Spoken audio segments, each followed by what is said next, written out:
Bozar tümürden, behar çökkümüzden.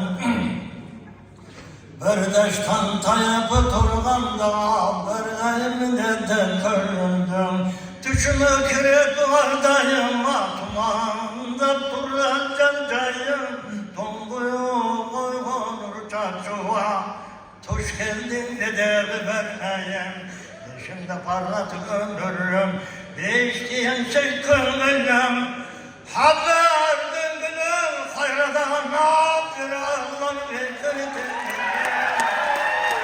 O kırmızı çocuk sabahlarda, öptüm çaydan ve amanla. Köşeli tostan bulkümde var, ketmeseni buldur tavvalla. Ümit kullanlar, ümitten ümiti kurarlar. O ümitin yolun tosar var, kafir kunvay moldu duvarlar. O ümidin üstü kırçın bana, ümidin Allah'ı kıykında.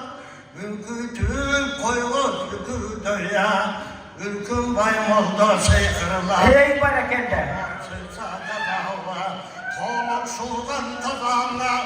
Olmuş topuk sütü cazavlar, hakkın molcuğan tadağlar. Odasını verdim gülmeden, hatta şapkıdan ölmenden.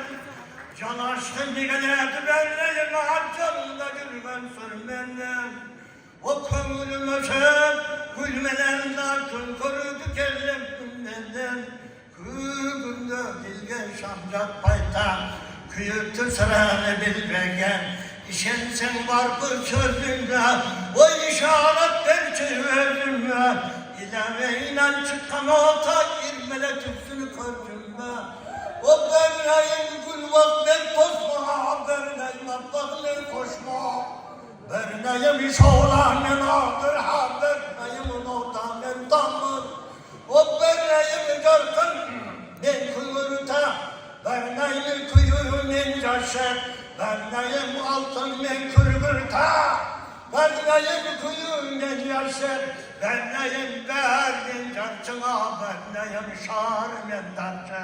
Bernayım cilet men karlar, o bernayım cilet men arsar. Bernayım osman men capısla, bernayım dastan men ammar. Adas sandalım adından, adas berkenden kasıldan, adas sandalı tumandan. Gözüm kaba ne savana, gözüm dağla ne pağla, gözüm alo ne kalova, gözüm cava ne toğa, gözüm teraz, ben merkezler, gözüm avaz ne kağıt, ısık sezen, sizde var la, ısık sezen. Ey bayli, var kolumuz var. Var kolumuz. Sen baş olmayın.